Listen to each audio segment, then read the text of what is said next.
the boss's view. You gotta sacrifice. You wanna move like bosses move. YMA, Young Millionaires Association. Yeah, see, that's the association. All right, guys, welcome. YMA Nation Podcast, Real Estate Wednesday. Real Estate Wednesday. I am Joe Wallace, and this is Rebecca Wallace. And we are excited today. If you are on right now, make sure you like, comment, share, and subscribe. She on it today. You ready? Yeah. It's your show today. We're talking about real estate, right? Yep. We have any announcements or anything you want to get to, or are we good? No, we're good. I'm ready to get into it. Yep. 2021. 2021. In full effect. Full effect. It's yes. a lot of good information that she's going to share with you guys, especially you first-time homeowners. First-time homeowners and a lot sellers. of other people. And sellers. Yeah. I was just going to say that. Yeah. So it's a lot of good information. Yep. So we're located in the upstate of South Carolina. So some of my data is privy to South Carolina and, surrounding areas. But nonetheless, it does give you guys a tidbit of information on that's really relevant in any real estate market. Right. Good deal. So the last Real Estate Wednesday, God, that was so long ago, because we took the Christmas break, Oh, yes. Yes. We had a good time. But so I'm just going to go back over a couple of the items that we went over during the Real Estate Wednesday. We were going over trends going into 2021. Okay. We are here, but we're going to break down the last two that we really weren't able to get into the last time. Okay. So let's touch base and just give them a little overview of 1, 2, and 3. You ready? And if you missed it, you can always go back and watch it too. Yeah. So the first thing we talked about was slim pickings for buyers, meaning there wasn't a lot of houses on the market for buyers to look at, especially in certain price points. Some price points being hotter than other price points, meaning less inventory. So sometimes you have to adjust what you're looking for and what you want in a house to be able to buy a house. Right? Great point. Number 2. Not too good for investors. Womp womp. Yeah. Investors are going to pay a little bit more than they, would normally, because you have so many people getting into investing, especially in growing areas, that it's just getting, Driving from Greenville to Atlanta, there's a lot of construction going on. Yes. So a lot of development is happening. Driving from Greenville to Charlotte, there's a lot of construction going on. Right. Even all over. It's all over. Which means, number 2, home prices are going to go up. That's what we love to hear. Well, that's not what buyers love to hear. That's what owners love to hear that want to sell. But buyers that want to buy don't want to hear that, because now you really have to expand your search and possibly get things or not get things that you want in a house. Be flexible. To be able to buy. Right. You can't say, I want a 2-car garage, a 4-bedroom, 2.5 bath on a half acre of land. For $150,000. Yeah, this is not going to happen. So, not on a new bill. No, not going to happen. Not on a resale in some of these areas around here. So, it just don't happen. Number 3, interest rates are still low. Yes, love that. That does help the buying power for buyers, because a lower interest rate means you have a little more flexibility in your buying power. So that means even with the home prices going up, you still may be in an okay position to be able to buy what you want. So if I missed the last show, the interest rate impacts what? For those that didn't see the last show. Well, it impacts your mortgage payment, what your interest rate, is month over month. So Lower interest rate, lower mortgage payment, guys. Yep. So, and you are able to go in and buy some more house. Right. You know. So we're going to talk about 4 and 5, which we didn't get to last time. Okay. Or really get in deep with those. And I think these are important topics because we're seeing a shift, and with everything going on with COVID and things opening up, shutting down, opening up, shutting down. The next thing I'm going to talk about is important. Well, the next 2 things. Okay. One is online real estate services. What is online real estate service? I know you're going to explain it, but what is online real estate service? Right. So that means a lot of people are online, and you have virtual agents, meaning agents are doing everything online, working, just working virtual. Okay. Email, Zoom, they're not going out and meeting clients and things like that. A lot of buyers are doing more virtual tours, online tours of houses, doing more online searching for homes. So what that does is it takes away that personability that you get when you have an agent that you're meeting with constantly and you have interactions with.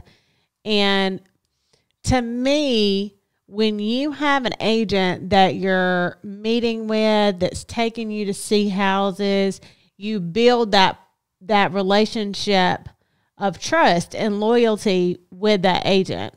However, when you're doing everything online and virtually, what you see is there's no loyalty to that online agent, because they feel like, well, that agent isn't really out doing anything for me. Just a random person. Right.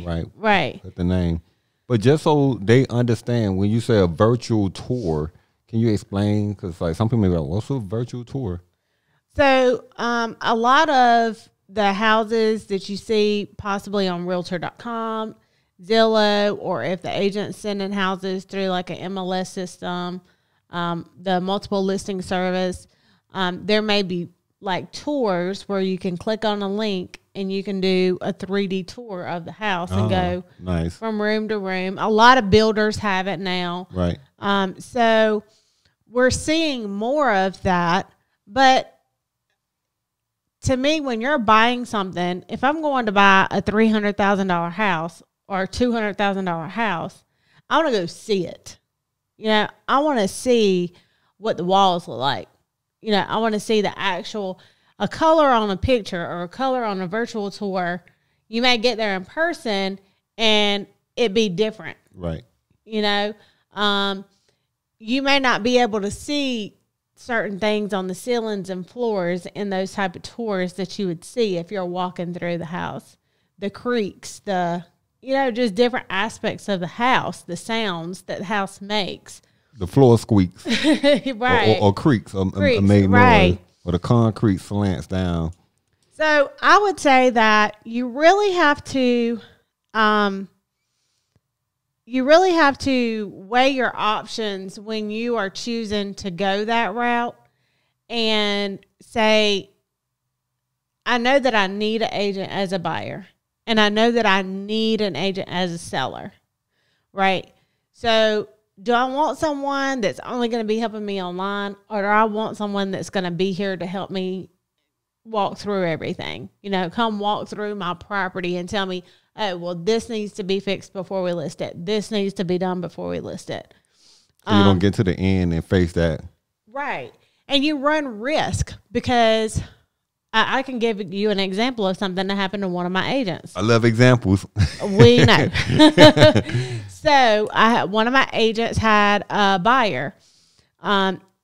He had listed his property through Zillow. And this is right when all of the COVID stuff was happening, the beginning of last year. Okay. He listed his property through Zillow. And my agent got this client referred to them because he was out of state. I remember this. Okay. And they found his house, went under contract 2 weeks before he was supposed to close. Zillow did away with all of their listings. Yep, I remember that. Whether they were under contract, not under contract, they weren't doing anything with any of their listings. Panic mode when the COVID first really Right. started getting. Right. He had to cancel his contract. He couldn't buy because he had to sell his house to be able to buy his new house. And because it was a contingent on him selling the house, and Zillow no longer would adhere to the contracts that were written on the properties, they did away with all their listings. Now, that buyer wasn't able to buy. Right. That's what happens when you don't allow an agent to come in and represent you and just put it on the MLS, like the MLS service.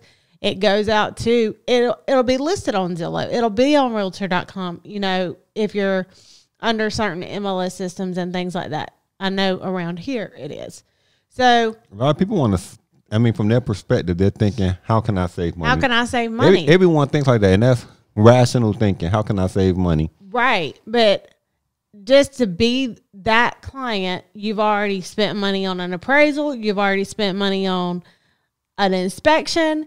You've already, spent money on whether it be your own pictures, having your own photographer come out to list it on Zillow, whatever you've done yourself out of pocket to list the property, plus whatever you've spent on buying this new property, your inspections and appraisal and all of that, you didn't save money. You lost money.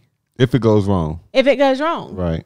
And not only that, but you lose money anyway if your property is just sitting on the market. And not right.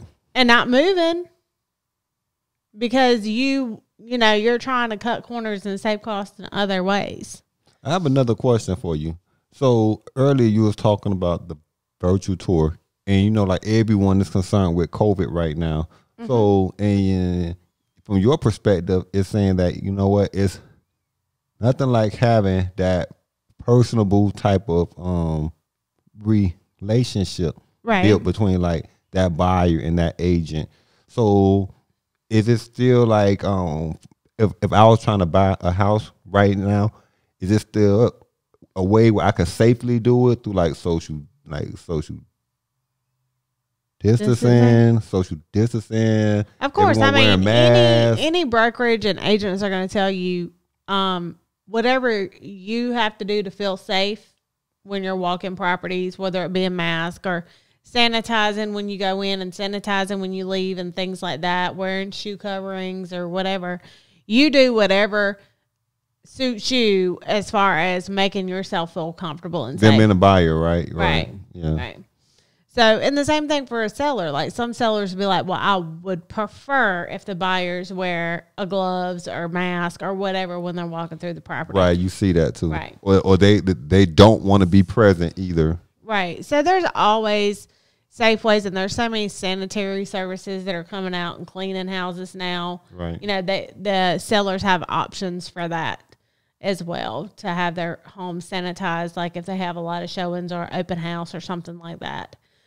So there's a lot of options like that out there for sellers and for buyers. Okay.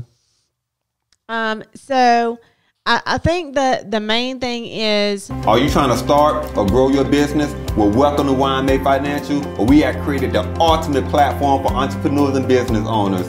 We specialize in small business startups. Our accredited business consultants will help turn your dream to a reality.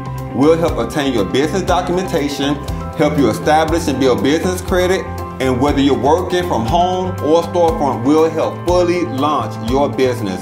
Check out our website at www.ymafinancial.com or give us a call at 888-531-6611. You want to make sure that you can trust your agent, and the agent needs to make sure that they can trust you as a potential buyer or seller, because that's what builds the relationship. And when you're in real estate, the agent is helping you potentially make the biggest purchase that you're going to make, like ever. So there has to be some form of trust built there, and it's important. You know, for me, I like to I'm a visual person, and a lot of people are visual people, and they don't realize they're visual people. But I like to see the person's facial expressions when they're talking to me and how they're communicating with me, and are they sincere about what they're saying, and are they really trying to be helpful and things like that. So I think a lot of people are that way, and the being a virtual agent or doing things virtually is helpful to a certain extent, but you still have to have that hands-on communication. Got it. So the fifth thing, and this is going to be, what's crazy is I just was communicating with someone over the weekend, and we were discussing one of the bullet points to this topic. Number 5, risky buying options are more accessible. So this goes into rent to own. Rent to own properties. Rent to own. And I think we talked about it a little bit. We talked about it a little last week. So I had someone reach out to me, and they were interested in doing a rent to own. They're like, you know, I want to buy a house. I want to rent to own. And I advised them as an agent. I said, well, I wouldn't, and being well-versed on credit and financials and things like that, that's not something I would advise you to do. And the person responded and was like, you're the first person that ever told me that rent to own was not a good idea. I thought if you just did a rent to own and you paid the rent on time, that was good for you. So we're going to break down the myths about rent to own and why rent to own is not a good idea. Is that not a good idea for a certain type of buyer or rent to own is not a good idea. So you're saying that under no circumstances rent to own? I wouldn't advise it. Okay, so you're saying, okay, from your perspective, right? You wouldn't advise it. Okay. I would not advise it. Okay, so let's hear it.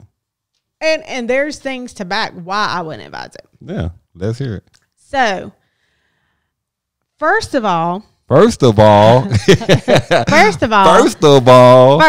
foremost, when you rent to own, okay, most of the time, like a high majority of the time, you're going to pay more than you would either for rent alone or for the mortgage for that property. Okay. Elaborate on that. Explain that more. Yeah. So let's say that you're buying a $150,000 house, and a typical mortgage that you would see at the going interest rate on a $150,000 house would be $750. Okay. Right? Not bad. Not bad. 3-bedroom, 2-bath. Let's say 3-bedroom, 2-bath, $150,000. Typical $750. Okay. On a mortgage. Well, we know that rent is going to be higher than that, especially in certain areas. So we'll do an average because the area dictates the rent. So we'll just do an average rent, right? So we'll say on average, a rent for a 3-bedroom, 2-bath in just an average area, not like an expensive area or a low income area, just an average area. Let's say it's $1,100 for rent. $1,100. Right. $1,100. Right. Well, if that seller has a mortgage on that property and they're paying $750 a month, they're going to want to make money off of doing a rent to own for you, right? Right. So the first thing, they're going to charge you a larger down payment. So they're not going to just, like when you rent, normally you do the first month and the last month for rent. No, they're going to want probably around 5 to 10% of what they're willing to sell you the property for. So we're still talking about the 150,000. 50,000. They want Right. 15 grand. Right. Wow. It could be less than that. Like normally you see anywhere from like 5 to 15 because they're doing a rent to own. They're taking all of the risk by not putting their house on the market so that you could potentially buy this house. Because otherwise the seller could put the house on the market and sell it in 30 days. Right? And typically people who do rent to own are not credit worthy enough to buy, or they would just go get a loan from a mortgage lender and buy the house outright, Right. which was the situation of the prospect. She's like, well, I don't have, my credit isn't adequate enough for me to go get a loan from a lender. If your credit is not where it needs to be to get a loan from a lender, then you are not in a financial, mental position to buy a house. You do not need to buy a house With bad credit. Because typically if you have bad credit, that means that you make bad financial decisions. Well, yeah, typically. Right. Right. I mean, sometimes it's because you have no credit. We see that in the master's credit side, where some people, it's not that they have bad credit, it's just that they have no credit. Right. Right. Or like due to the COVID, people have been out of work or furlough and just haven't been able to keep up with like the credit card payments or car payments and things like that too. And that goes back to not being financially prepared to buy a house. Right. If you can't pay your credit card payments and you can't pay your car payments, And you shouldn't be trying to buy a then house. you shouldn't be trying to buy a house. Right. Right? You shouldn't be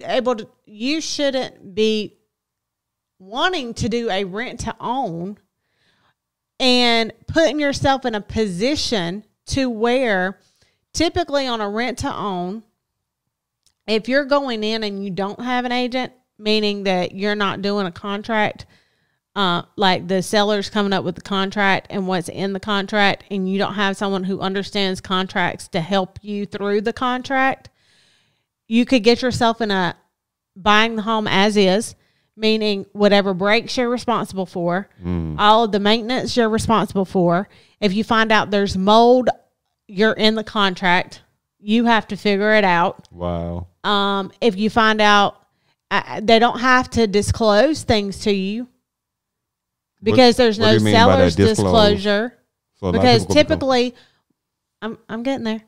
Typically, when a seller lists a home with an agent, they have to fill out a seller's disclosure, which discloses certain information about the property. Like, is there leaks? Is there leaks in the roof? How old is the roof? How old is the HVAC? Is there any problems with the HVAC? Is there any problems with the roof? Is there problems with the electricity? Is there problems with the plumbing? You don't get that going into an as-is house. So now just because you want to buy a house because everybody else is buying a house, or, that may be your goal going into 2020. I want to buy a house. 2021. 2021. And that's your goal, but you have to do it the right way. Right. Like, you can't just say, well, I think this is a great idea. I think I'm going to do it this way. Because you lose some of your protections as a buyer when you do it that way. And the only way that you understand how you're protected and what protections that you have is by having an agent to help guide you through the process. Interesting that you said that, because we just talked about that on Monday on Wealth Building Monday. Is the decisions that you make today, how it impacts your future. So that and being preventative. And being preventative, exactly. Right. So everyone has to really think about, what do I have to do to, number one, get my credit in a place where I can get the good interest rates and be able to qualify to buy a house? What do I have to do financially to be able to pay all my bills on time and to be able to go into this home And that's another thing that people don't think about. If I buy a house and I have to put 3.5% down and I have closing cost, and I may be pulling it from my 401k because I don't have anything in savings, and I'm going paycheck to paycheck. Right. I'm living paycheck to paycheck. This is majority of and people. And this is majority of the scenarios of life. People. Right. So I'm not just grabbing it out of thin air. This is real. If I don't have a 401k, I have very little savings. I'm going to go into a mortgage, and I'm not satisfied with getting a $150,000 house because that's just not good enough for me. I need a $250,000 house. So it's getting everything I want. Right. So that $250,000 house, my mortgage is going to double. You know, I'm going to be at a $1,300 to $1,400 a month mortgage payment. But with everything going on with the COVID, well, I have nothing in savings. So if I'm laid off of work or I'm out of work, how am I going to make my mortgage payment? Right. Hoping that there's some type of protection, government protection, but you have to preventative. You have to be preventative, right? Because once you get into a mortgage, if you miss a mortgage payment, that's detrimental to your credit. It's devastating on your credit. Yeah. I mean, how many points do you think you lose when you're late 30 days on a mortgage? Depending on where you score at, but if you got fair credit and you had a 680, you're probably going to lose around 80 points on the late payment on the mortgage. Yeah. 60 to 80 points. Detrimental. Yeah. So I say that to say this. I just got an alert right here. It said master's credit if you have any issues. So I got a word from our sponsors. Oh, go ahead. You got a word from our sponsors.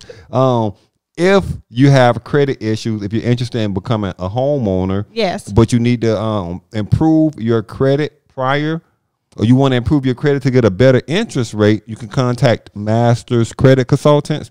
864-249-9466. Or you can contact them online at www.masterscredit.com. Masterscredit.com. I started off checking it every other week, just like most people do. Then it got out of control. I couldn't help myself. I started checking it day after day after day. I didn't realize that I was becoming addicted until my wife said something. What did she say? She said, "It's just a credit score, relax."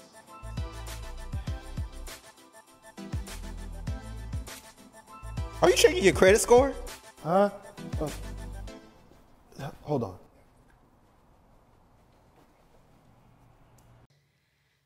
And tell them that you heard about it on a podcast. Right. Tell them, you got to get 20% off when you tell them that you Lord, 20%. I'm reading. They get 20% off when they sign up. Y'all. All you have to do is just call in and say, I heard about the ad on the YMA Nation podcast to get 20% off. Gotcha. That's it, guys. And so this is really good information going into the rest of this year. Yes. And I love what I do in helping people become homeowners. So a lot of my content is kind of rough and ragged when it comes to, really getting down with buyers, because I want people to come in prepared. I don't want them to be caught off guard. I don't want, yes, buying a home is a great goal to try to achieve, but you have to make sacrifices along the way to meet that goal. That's right. If you're, whether it be doing a financial budget and seeing where you cut costs to be able to save more, or, cut spending, whatever, you have to start planning. Just like you talked about. Just talked about that on Monday. Right. You have to plan to buy, and you have to plan for the worst case scenario. All Everything, correlates to each other. Right. So now is a good time to buy a house. So if you can, if you're prepared, do so. If not, get with us so we can tell you how to do it. This looks like another ad. Hold on. This looks like another ad. Yes. The Pyramid Group at Keller Williams. You can reach us at 1437. Can I repeat it for you? Yes. The Pyramid Group with Keller Williams at 864-249-1437 for all your home buying and selling needs. Right. Even if you're out of state, if you're out of South Carolina, if you're in different parts of South Carolina, we can find someone who can help you along the way, or we can make sure that your credit is ready before you go to the next person. You guys heard it. If you want the boss's view, you gotta sacrifice. You wanna move like bosses move. YMA, Young Millionaires Association. Yeah, see, that's the association. Joe.